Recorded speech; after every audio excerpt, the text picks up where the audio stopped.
जब आज हम लोग पढ़ेंगे एटॉमिक स्ट्रक्चर में इलेक्ट्रॉन प्रोटॉन न्यूट्रॉन के बारे में तो पढ़ लिए थे हम लोग। एटम के बारे में देखते हैं। तो सबसे पहले हम लोग क्या बोल रहे थे, एटम के बारे में सबसे पहले ये समझ लेते हैं। एटम में क्या होता है, न्यूक्लियस में कौन कौन रहता है उसके बारे में बात करते हैं। तो न्यूक्लियस में होता है प्रोटॉन और न्यूट्रॉन। कौन होता है, प्रोटॉन और न्यूट्रॉन। इसके चारों ओर कौन घूमते रहता है, यदि हम बात करते हैं तो इसके सेल में घूमते रहता है इलेक्ट्रॉन। कौन घूमते रहता है, इलेक्ट्रॉन घूमते रहता है। तो न्यूक्लियस में रहता है, इसको हम लोग बोलते हैं न्यूक्लियस, और इसके चारों रिवॉल्व करते रहता है इलेक्ट्रॉन। इलेक्ट्रॉन न्यूक्लियस के चारों ओर मूव करते रहता है। प्रोटॉन और न्यूट्रॉन, अब यहाँ पे ध्यान देना एक चीज, सबसे पहले किसी भी एलिमेंट को हम लोग डिनोट करते हैं तो यहाँ पर एलिमेंट का एटम को यदि डिनोट करना हो, मान लो एक्स मेरा एक एलिमेंट है, तो उसके लिए दो चीज यूज करते हैं हम लोग। एक होता है सुपर स्क्रिप्ट और एक होता है सब स्क्रिप्ट। मतलब बेसिकली यहाँ पर हम लोग एक नंबर लिखते हैं, यहाँ पर हम उसको क्या लिखते हैं जेड, और एक लिखते हैं ए, या फिर इसी को हम ऐसे भी लिख सकते हैं, एलिमेंट एक्स है, यहाँ पर लिखे जेड और ए लिख दिए यहाँ पर। अब बात आता है कि यहाँ पर जेड क्या है और ए क्या है। जेड क्या है और ए क्या है। जेड जो है उसको हम लोग बोलते हैं एटॉमिक नंबर। ध्यान देना है, एक एक करके सुनते रहना है जो जो बोलते जा रहे हैं।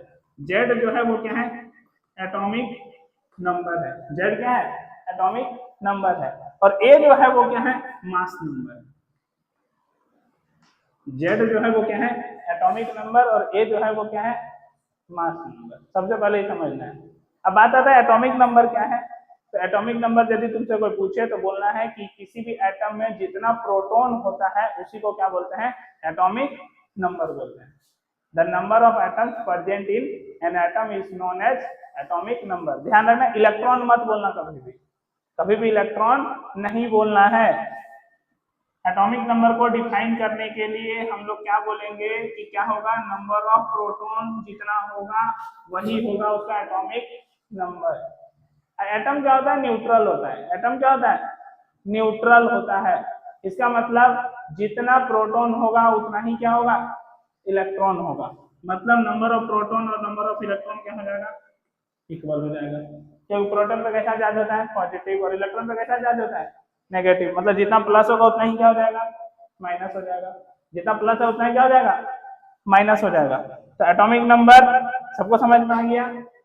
अब इलेक्ट्रॉन यदि लॉस होगा, इलेक्ट्रॉन यदि कोई लॉस करेगा तो उसके ऊपर आता है पॉजिटिव चार्ज, और इलेक्ट्रॉन यदि कोई गेन करता है तो उसके ऊपर आता है नेगेटिव चार्ज। ऐसा क्यों होता है, क्योंकि इस केस में इलेक्ट्रॉन गेन करने पर इलेक्ट्रॉन ज्यादा हो जाता है और इलेक्ट्रॉन पे कैसा चार्ज होता है, नेगेटिव, तो उसके ऊपर आ जाता है माइनस चार्ज। इलेक्ट्रॉन लॉस करने पर उसके ऊपर पॉजिटिव चार्ज क्यों हो जाता है, क्योंकि पहले इलेक्ट्रॉन और प्रोटॉन क्या था, बराबर था।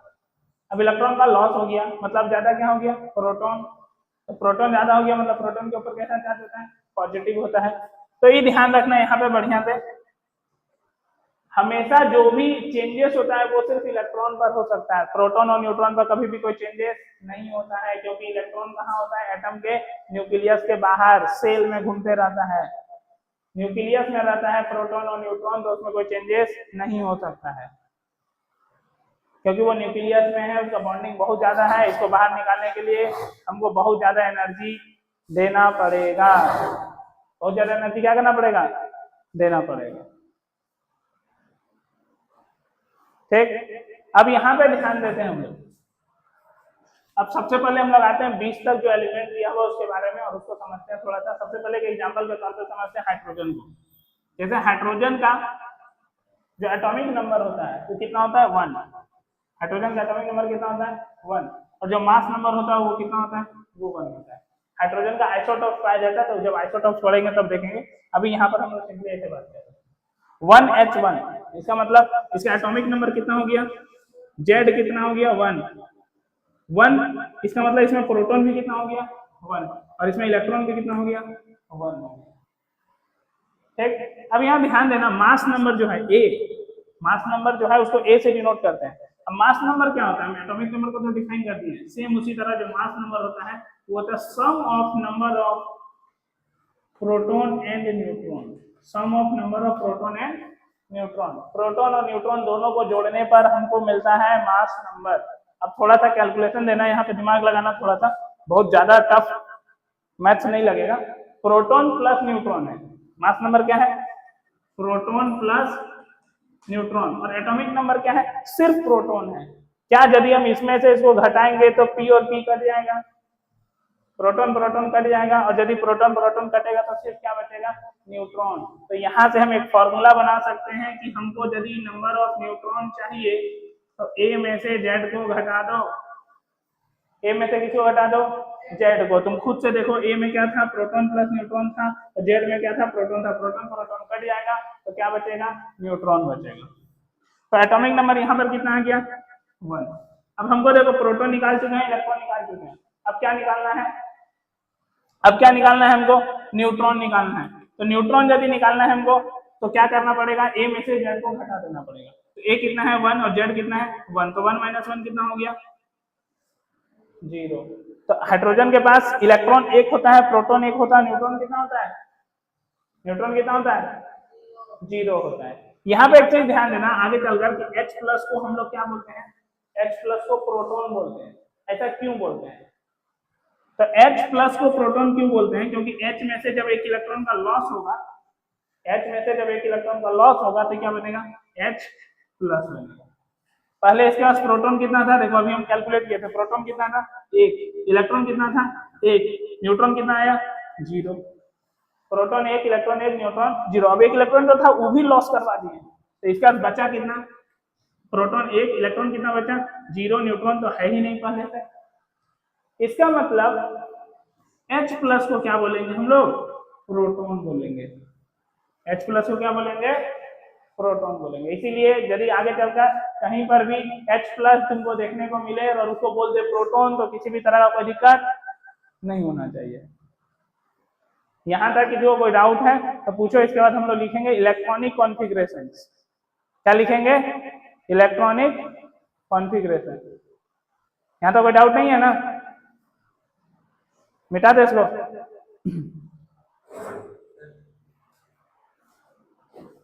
अब यहाँ पे ध्यान देना, इलेक्ट्रॉनिक कॉन्फ़िगरेशन के लिए हम लोग को सबसे पहले एलिमेंट का नाम तो हम लोग को याद होना चाहिए।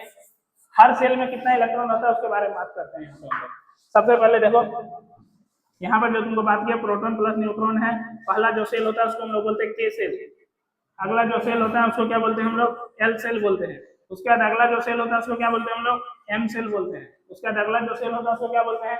एन सेल बोलते हैं। K shell, L shell, M shell, इस तरह से नाम आता है। तो ध्यान देना, जो सबसे पहला के सेल है इसके लिए एन का वैल्यू कितना होता है? 1 होता है। जो एल सेल है इसके लिए एन का वैल्यू कितना होता है? 2 होता है। और जो एम सेल है उसके लिए एन का वैल्यू कितना होता है? 3 होता है। एम सेल के बाद एन सेल आता है। एन सेल में एन का जो वैल्यू होता है वो कितना होता है? 4 तक होता है। ऐसे यहाँ पर यदि ध्यान दें तो यहाँ पर हम मैक्सिमम नंबर ऑफ इलेक्ट्रॉन निकाल सकते हैं। यहाँ पर मैक्सिमम नंबर ऑफ इलेक्ट्रॉन का जो फॉर्मूला होता है हम लोग के पास वो होता है 2n²। कितना होता है? 2n²। अब तुम सोचो n को यदि 1 रखेंगे तो कितना इलेक्ट्रॉन होगा? n को यदि हम 1 रखते हैं तो 2 × 1 का स्क्वायर। 2 × कितना होगा? 1 का स्क्वायर। 1 का स्क्वायर 1 हो जाएगा। 1 × 2 कितना हो जाएगा? 2। मतलब पहला सेल में कितना इलेक्ट्रॉन रख सकता है? 2 इलेक्ट्रॉन रख सकता है। अगला सेल में 2 × 2 का स्क्वायर। 2 का स्क्वायर 4। 4 × 2 कितना हो जाएगा? 8 हो जाएगा। अगला में कितना हो जाएगा? 2 × 3 का स्क्वायर कितना हो जाएगा? 18। अगला में हो जाएगा 2 × 4 का स्क्वायर कितना हो जाएगा? 32। मतलब पहला सेल में मैक्सिमम इलेक्ट्रॉन कितना रह सकता है? ध्यान देना, मैक्सिमम का बात कर रहे हैं। यहाँ पर क्या बात कर रहे हैं? मैक्सिमम का। मैक्सिमम कितना इलेक्ट्रॉन रह सकता है? 2। फिर अगला सेल में 8, फिर अगला सेल में 18, फिर अगला सेल में 32। 2, 8, 18, 32 इस तरह से इलेक्ट्रॉन देखने को मिलता है हम लोग को। 2, 8, 18 और 32। ठीक। अब यहाँ पर हम लोग बात कर रहे हैं कि स्टेबिलिटी के लिए 2 तरह का रूल होता है। ध्यान देना, सबसे पहला जो भी नोबल गैस होता है 20 तक कौन कौन सा नोबल गैस है? हीलियम है, नियोन है और आर्गन है। हीलियम, नियोन और आर्गन है। तो जो नोबल गैस होता है वो एक रूल फॉलो करता है जिसको हम लोग बोलते हैं डुप्लेट रूल और ऑक्टेट रूल। डुप्लेट रूल सिर्फ हीलियम फॉलो करता है। अब बात आता है कि डुप्लेट रूल क्या होता है और ऑक्टेट रूल क्या होता है, उसके बारे में थोड़ा सा समझते हैं। डुप्लेट रूल और एक क्या है मेरे पास? Octet rule. डुप्लेट रूल क्या होता है, ये बोलता है कि आउटर मोस्ट सेल में कितना इलेक्ट्रॉन होना चाहिए, 2 इलेक्ट्रॉन होना चाहिए। 2 electron in outermost shell. Outermost shell में कितना इलेक्ट्रॉन होगा, 2 इलेक्ट्रॉन होगा। और ऑक्टेट रूल में कितना इलेक्ट्रॉन होगा, 8 इलेक्ट्रॉन होगा आउटर मोस्ट सेल में। 8 electron in outermost shell. Duplet rule में कितना होगा, 2। ऑक्टेट रूल में कितना होगा, 8। डुप्लेट रूल कौन फॉलो करेगा, सिर्फ एक एलिमेंट जिसका नाम याद है हीलियम, याद रखना। बाकी सब कौन सा फॉलो करेगा, ऑक्टेट रूल फॉलो करेगा नोबल गैस में। किसमें, नोबल गैस में। अब जितना भी एलिमेंट है सब जिसके पास जो नोबल गैस होता है उसके जैसा बनना चाहता है। तो कब समझेंगे, जब हम लोग वैलेंसी देखेंगे तब। अभी हम लोग सिर्फ देख रहे हैं इलेक्ट्रॉनिक कॉन्फ़िगरेशन। इलेक्ट्रॉनिक कॉन्फ़िगरेशन लिखते कैसे हैं, ध्यान देना। सबसे पहले इस रूल को फॉलो करते हुए लिखेंगे कि पहला सेल में 2 इलेक्ट्रॉन होगा, दूसरा सेल में 8 होगा, तीसरा सेल में 18 होगा, चौथा सेल में 32 होगा। इस नियम को फॉलो करते तो लिखेंगे, लेकिन ध्यान ये रखना कि आउटर मोस्ट सेल में कभी भी 8 से ज्यादा इलेक्ट्रॉन नहीं होगा। आउटर मोस्ट सेल में यदि हम इलेक्ट्रॉन फिल कर रहे हैं तो 8 से ज्यादा इलेक्ट्रॉन नहीं होगा। इस वर्ड को दिमाग में बैठा लो पहले, electron in outermost shell. 8 से ज्यादा इलेक्ट्रॉन नहीं होगा, भले उसमें इलेक्ट्रॉन ज्यादा रख पा रहे हों। जैसे यहाँ देखना एम सेल में 18 इलेक्ट्रॉन रख पा रहे हैं, लेकिन यदि आउटर मोस्ट सेल होगा तो इसमें सिर्फ इतना इलेक्ट्रॉन रखेंगे हम लोग, 8 इलेक्ट्रॉन रखेंगे। अब देखना यहाँ पर इलेक्ट्रॉनिक कॉन्फ़िगरेशन कैसे लिखते हैं हम लोग।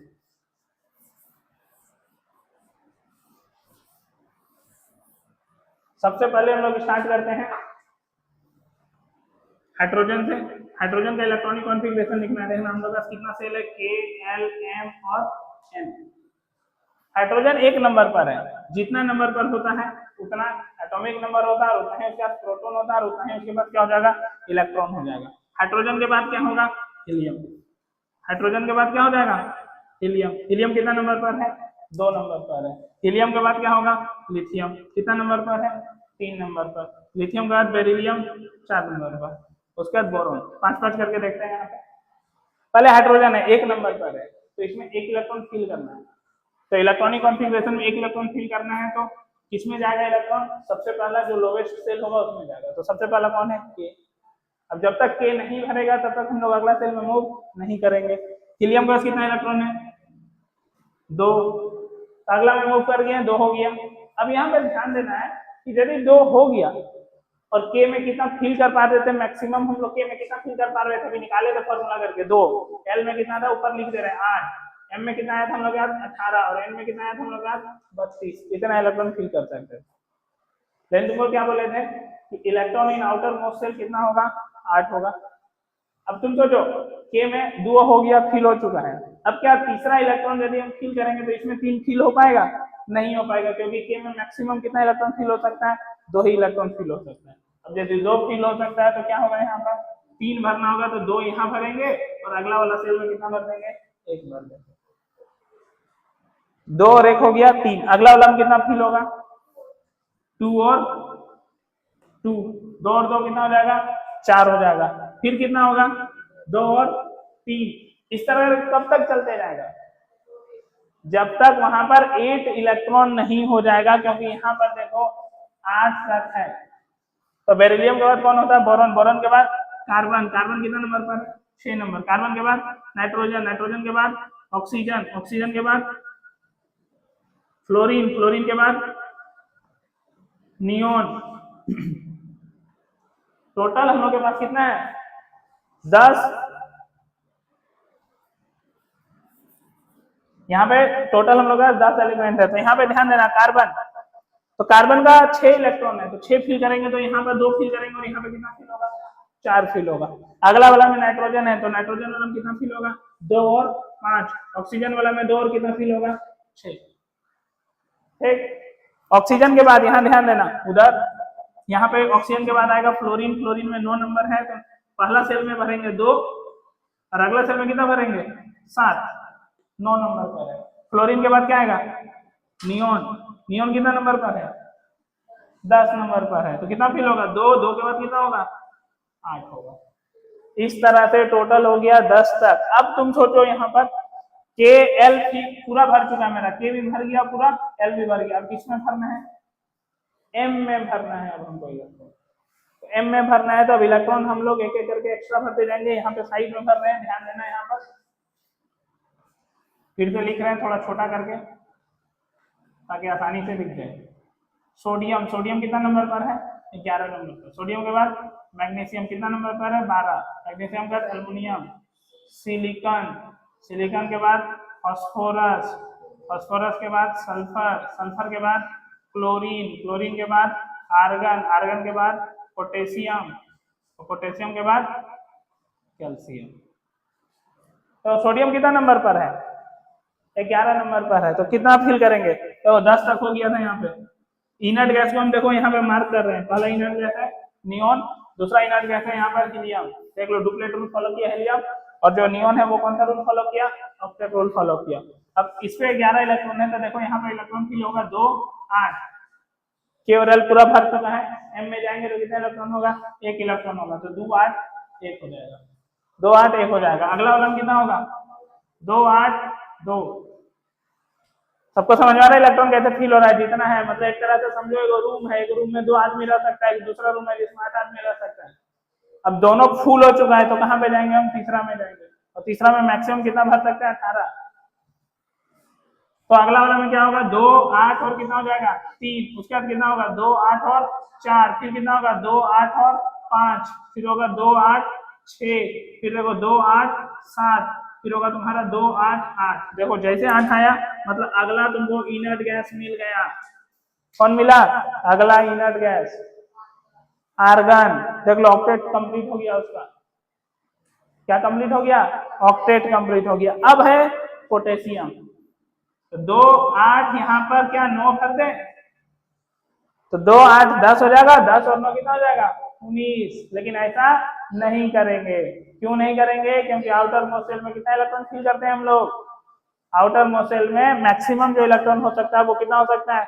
8 हो सकता है। 8 से ज्यादा नहीं हो सकता। यदि हम ऐसा भरेंगे तो यहाँ पर कितना इलेक्ट्रॉन हो जाएगा? 9 हो जाएगा। कितना हो जाएगा?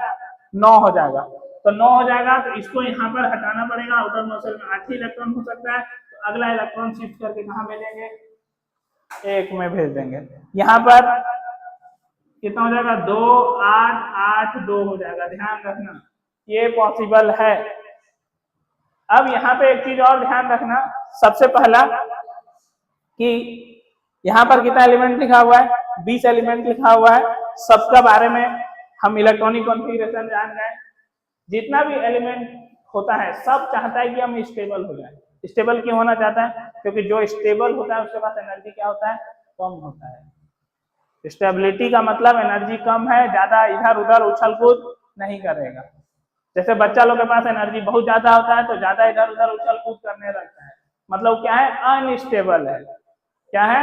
अनस्टेबल है। आदमी जैसे जैसे बड़ा होते जाता है उसका एनर्जी कम होते जाता है, थोड़ा चुपचाप शांत हो जाता है, मतलब उसका स्टेबिलिटी बढ़ गया, मतलब एनर्जी क्या हो गया? कम हो गया। सेम उसी तरह है कि हीलियम, नियोन और आर्गन क्या है? सबसे ज्यादा स्टेबल है। नोबल गैस बोलते हैं उसको। किसी से कोई मतलब नहीं है, दुनियादारी से कोई मतलब नहीं है, वो हमेशा स्टेबल रहना चाहता है। तो हर कोई चाहता है कि हम स्टेबल बन जाए।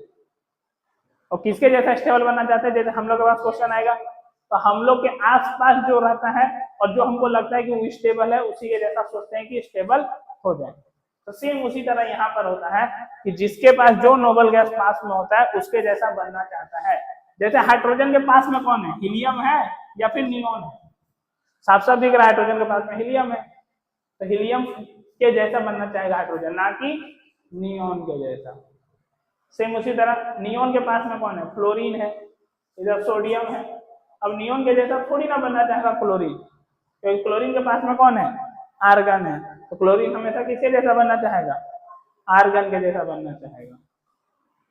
ठीक है, तो इस तरह से हम लोग इसका क्या लिखते हैं? Electronic configuration. और ये जो लिखा हुआ है इसी को हम लोग इस तरह से चेंज कर सकते हैं, जिसको हम लोग ऑर्बिटल डायग्राम बोलते हैं। ऑर्बिटल डायग्राम में कैसे लिखते हैं ध्यान देना। 2-3 क्वेश्चन हम बता रहे हैं, उसके बाद तुम लोग को यहाँ पे अपने से फिल कर लेना है। हाइड्रोजन के पास कितना इलेक्ट्रॉन है? 1। तो ध्यान देना बुक में भी तुम लोग का लिखा हुआ होगा। हाइड्रोजन यदि हम लिख रहे हैं, ठीक है, कौन सा लिख रहे हैं? हाइड्रोजन। तो हाइड्रोजन का देखो ये है हाइड्रोजन, हाइड्रोजन से कितना इलेक्ट्रॉन है? एक इलेक्ट्रॉन है। तो यहाँ पर एक इलेक्ट्रॉन पहला सेल में बना देंगे, हाइड्रोजन खत्म हो गया। हीलियम का यदि बनाना है तो तुमको जो हीलियम है, हीलियम का कितना इलेक्ट्रॉन है? 2 को इलेक्ट्रॉन है। कितना इलेक्ट्रॉन है? 2 इलेक्ट्रॉन। लिथियम है तो लिथियम का कितना इलेक्ट्रॉन है?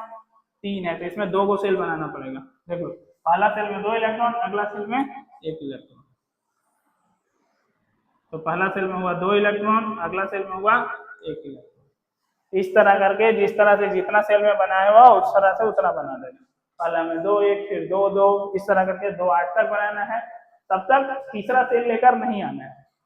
जब 2 8 1 होगा, जब 3 सेल आएगा तब यहाँ पर 1 2 के बाद एक तीसरा सेल लेकर आए सकते। अब यहाँ पे एक चीज और ध्यान देना, कि हाइड्रोजन हीलियम लिखा हुआ है, इसको थोड़ा सा और हम चेंज कर सकते हैं। हम लोग को क्या पता है कि न्यूक्लियस में कौन रहता है? प्रोटॉन और न्यूट्रॉन रहता है। तो अभी हम समझाए थे एटॉमिक नंबर और मास नंबर, और उसमें हम बताए थे हाइड्रोजन जो होता है वो कितना होता है? 1H1 होता है। तो हाइड्रोजन का कितना प्रोटॉन है? न्यूक्लियस में क्या रहता है? प्रोटॉन और न्यूट्रॉन रहता है। तो यहाँ पे ध्यान देना 1 लिखा हुआ है, इसका मतलब इसका एटॉमिक नंबर 1 है, मतलब प्रोटॉन कितना हुआ? 1 हुआ। तो एक प्रोटॉन है इसके पास, और इसका न्यूट्रॉन कितना था? ऊपर वाला में से नीचे वाला वो घटा दो, तो 1 - 1 कितना हो गया? 0। मतलब न्यूट्रॉन कितना है? 0 न्यूट्रॉन है। तो यदि ऐसा भी लिखा हुआ है 1 प्रोटॉन 0 न्यूट्रॉन, तो हमको समझना पड़ेगा कि वो हाइड्रोजन के बारे में ही बात कर रहा है। और उसके बाहर में कितना इलेक्ट्रॉन घूम रहा है? 1। सेम इसी तरह हीलियम का यदि हम बात करते हैं तो हीलियम में क्या होता है? 2He4। क्या होता है हीलियम में? 2He4, 2 है। इसका मतलब हीलियम के पास कितना प्रोटॉन है? 2। तो यहाँ पर हम लिखेंगे इसके पास 2 प्रोटॉन। न्यूट्रॉन कितना है? तो 4 में से यदि हम 2 घटा देते हैं तो 4 में से 2 घट गया तो आ जाएगा 2। तो यहाँ पर हो जाएगा 2 न्यूट्रॉन। इस तरह से हम एटॉमिक नंबर और मास नंबर का यूज करके चेंज कर सकते हैं। मान लो हमको नहीं भी लिख के दिया तो हमको पता चल जाएगा 2 प्रोटॉन है 2 न्यूट्रॉन है, मतलब इसका मास नंबर कितना है? 4 है। और एटॉमिक नंबर कितना है? 2 है। इसका मतलब कोई एक एलिमेंट लिख दिया, ऐसे मान लो क्वेश्चन में इस तरह से बना दिया गया क्वेश्चन, बोला ये डायग्राम है, थोड़ा सा अपना थिंकिंग एबिलिटी डेवलप करो। ये क्वेश्चन दे दिया, अब बोला कि इसका एलिमेंट का नाम बताओ। एक एलिमेंट है X, इस एलिमेंट का नाम बताओ। हम क्या बोले? इसका प्रोटॉन कितना है? 2 है। प्रोटॉन 2 है, इसका मतलब इसका Z का वैल्यू कितना हो गया? 2 हो गया। इसके जैसे Z 2 हुआ, Z मतलब एटॉमिक नंबर, अब 2 हुआ मतलब कौन सा है? हमको पता चल गया 2 नंबर पर क्या होता है? हीलियम होता है। तो X का नाम क्या हो गया? हीलियम हो गया। क्या हम इसका मास नंबर बता सकते हैं? तो हाँ, प्रोटॉन और न्यूट्रॉन को जोड़ दो, तो प्रोटॉन और न्यूट्रॉन को जोड़ेंगे तो यहाँ पे 2 तो एटॉमिक नंबर था, मास नंबर कितना हो जाएगा? 4 हो जाएगा। समझ में आया? सेम उसी तरह यहाँ पर लिथियम के लिए भी हम लोग लिख सकते हैं। लिथियम का एटॉमिक नंबर और मास नंबर क्या होता है? 3Li7। 3Li7, तो प्रोटॉन कितना हो गया? 3। न्यूट्रॉन कितना हो गया? 7 में से 3 घटाएंगे तो हो जाएगा 4 न्यूट्रॉन हो जाएगा। तो इस तरह से ऑर्बिटल डायग्राम बना सकते हैं, और इस तरह से हम लोग एटॉमिक नंबर और मास नंबर भी कैलकुलेट कर सकते हैं, और प्रोटॉन और न्यूट्रॉन भी कैलकुलेट कर सकते हैं। तो इसको लिख लो। उसके बाद हम लोग यहाँ पर देखेंगे कि ये वाला जो बना रहे हैं इस तरह से एक बार ट्राई करना, तो इससे क्या बेनिफिट होगा समझना। सबसे पहले हम प्रोटॉन न्यूट्रॉन निकालना सीख जाएंगे। दूसरा बेनिफिट क्या होगा कि हम एटॉमिक नंबर और मास नंबर में डिफरेंस समझ में आ जाएगा कि किसको एटॉमिक नंबर बोलते हैं और किसको मास नंबर बोलते हैं। तो हम यहाँ तक जितना भी एलिमेंट है उसके बारे में लिख दे रहे हैं, और ये अपने से एक बार ट्राई करना है लिख के। हम ये वाला वैल्यू लिख दे रहे हैं, एटॉमिक नंबर और मास नंबर करके लिख दे रहे हैं। बाकी तुमको ये वाला अपने से फिल करना है सबका 20 तक। जैसे 3Li7 है तो हम 4 से लिखना स्टार्ट करते हैं। तो लिथियम के बाद होता है बेरिलियम, तो 4Be9 होगा। बेरिलियम के बाद होता है बोरोन, बोरोन का क्या होगा? 5B11। बोरोन के बाद कार्बन, कार्बन के बाद तुम्हारा नाइट्रोजन, नाइट्रोजन के बाद ऑक्सीजन, ऑक्सीजन के बाद फ्लोरीन, फ्लोरीन के बाद नियोन। ये हुआ 10 तक। अब इसके आगे हम लोग बढ़ेंगे तो क्या क्या आ जाएगा हम लोग के पास? ध्यान देना, क्या क्या आएगा? नियॉन के बाद आएगा हम लोग का सोडियम, सोडियम कितना नंबर पर, 11 नंबर पर। फिर मैग्नीशियम, फिर आ जाएगा एल्युमिनियम। ये ध्यान में रखना है कितना होता है atomic number, mass number. Aluminium के बाद आ जाएगा सिलिकॉन, सिलिकॉन का कितना हो जाएगा 14 और 28। सिलिकॉन का फास्फोरस, फास्फोरस का होगा सल्फर 16 और 32। फास्फोरस सल्फर, सल्फर के बाद क्लोरीन 17 और 35 होगा। क्लोरीन के बाद होगा आर्गन 18 और 40। आर्गन, आर्गन का पोटेशियम 19 और 39 39। कैल्शियम, कैल्शियम 20 और कितना हो गया 40 हो गया। इतना होता है। अब बात आ रहा है कि इतना याद कैसे रखेंगे, ये तो बात है, इतना याद कैसे रखेंगे। तो एक पॉइंट बोल रहे हैं, ध्यान देना सबसे पहले इसको याद रखने का तरीका कि जहां पर भी इवन नंबर दिखे एटॉमिक नंबर में, तो उसका मास नंबर यदि कैलकुलेट करना है, एटॉमिक नंबर में यदि इवन नंबर दिखे तो उसका यदि मास नंबर कैलकुलेट करना है तो इवन नंबर का डबल कर देना है। जो भी इवन नंबर रहेगा उसका क्या कर देना है, डबल कर देना है। और यदि एटॉमिक नंबर ऑड नंबर हुआ तो 2 इंटू ऑड नंबर करने के बाद +1 कर देना है। 2 इंटू ऑड नंबर करने के बाद क्या कर देना है, +1 कर देना है। अब कहाँ कहाँ ये काम नहीं करता है, सिर्फ उसको याद रखना है। सबसे पहला ये जो काम नहीं करता है वो कहाँ काम नहीं करता है, हाइड्रोजन पर याद रखना है। देख लो हाइड्रोजन 1 है तो उस नियम के अकॉर्डिंग कितना होना चाहिए था, 2 इंटू ऑड नंबर। एक ऑड नंबर होता है तो 3 होना चाहिए था, लेकिन है कितना 1 है। हीलियम में काम कर रहा है, देख लो 2 है तो कितना है 4, 3 है लिथियम में तो कितना है 7। तो 3 ऑड नंबर होता है तो 3 का डबल हुआ 6, 6 + 1 कितना होगा 7 होगा। 4 पर भी ये नियम काम नहीं करता है। 4 का कितना होना चाहिए 8, लेकिन है कितना 9। 5 पर 5 दूना 10 + 1 हो गया 6 का 12। फिर ये नियम कहाँ पे काम नहीं किया, 7 पे। 7 पे होना कितना चाहिए था 15। फिर 8 पे 16, 9 पे 19, 10 पे 20, 11 पे 23, 12 का 24, 13 का 27, 14 का 28, 15 का 31, 16 का 32, 17 का 35। फिर यहाँ तुम्हारा 18 पे काम नहीं किया, बाकी सब जगह काम किया। मतलब जिन चुन के तुमको कितना जगह याद रखना है, ज्यादा आसान है हाइड्रोजन पर, फिर तुम्हारा बेरिलियम यहाँ पे काम नहीं किया, फिर तुम्हारा नाइट्रोजन और फिर तुम्हारा आर्गन। ये 4 जगह पर ये नियम काम नहीं किया। अब ई वाला जो हम ऑर्बिटल डायग्राम बनाए थे, अब किसी एक और का बना के दिखाते हैं। देखना, मान लो हमको बनाना है सिलिकॉन का। किसका बनाना है, सिलिकॉन का। सिलिकॉन कितना नंबर पर है 14 नंबर पर। अब इसका डायग्राम बनाना है तो ध्यान देना, सबसे पहले हम बनाएंगे न्यूक्लियस। न्यूक्लियस में बनाए तो वहां पर क्या होगा, प्रोटॉन होगा और न्यूट्रॉन होगा। तो प्रोटॉन कितना है पहले निकालो, सिलिकॉन का बोला तो प्रोटॉन हो गया 14। अभी समझाए थे न्यूट्रॉन कैसे निकालते हैं, ऊपर वाला में से नीचे वाला को घटा देना है, मतलब मास नंबर में से एटॉमिक नंबर को क्या करना है, घटा देना है। मास नंबर में से एटॉमिक नंबर को घटाएंगे तो 28 में से 14 जाएगा तो कितना बचेगा 28 - 14। यहाँ पर भी 14 मिल जाएगा, मतलब प्रोटॉन भी 14 हो गया, न्यूट्रॉन भी 14 हो गया। ठीक, अब यहाँ पे इलेक्ट्रॉन फिल करना है, तो इलेक्ट्रॉन कैसे 14 इलेक्ट्रॉन अभी हम लोग फिल करके भी देखे थे। पहला में 2 होगा, फिर 8 होगा, फिर कितना होगा 4 हो जाएगा। 2 8 10 और 4 14 हो जाएगा। ठीक है, अब पहला में 2 इलेक्ट्रॉन फिल कर दिया, पहला इलेक्ट्रॉन दूसरा इलेक्ट्रॉन। अगला वाला में कितना इलेक्ट्रॉन फिल करने बोला है हमको, 8 इलेक्ट्रॉन फिल करने बोला है। तो कितना 1 2 3 4 5 6 7 8। ठीक है, अब 2 8 हो चुका है, के सेल हो गया, एल सेल हो गया। अब अगला वाला सेल में कितना फिल करना है हमको, 4 इलेक्ट्रॉन फिल करना है। 1 इलेक्ट्रॉन 2 इलेक्ट्रॉन 3 इलेक्ट्रॉन 4 इलेक्ट्रॉन। किसका है, सिलिकॉन। एक और हम बता दिए इस तरह से। तो इस तरह से ऑर्बिटल डायग्राम एक बार पूरा बना के देखना है 20 तक, तब एग्जैक्ट समझ में आएगा कि क्या हो रहा है और क्या नहीं हो रहा है, और एटॉमिक नंबर और मास नंबर भी बढ़िया से याद हो जाएगा। ठीक है, ये वाला तुम्हारा होमवर्क रहेगा, पूरा बना के लाना है। फिर हम लोग अगला दिन पढ़ेंगे और देखेंगे उसमें वैलेंस इलेक्ट्रॉन क्या होता है, वैलेंसी क्या होता है। ऐसे सिंपली वैलेंस इलेक्ट्रॉन एक बार अपने से इलेक्ट्रॉनिक कॉन्फ़िगरेशन निकालने के बाद भी सीख सकते हैं।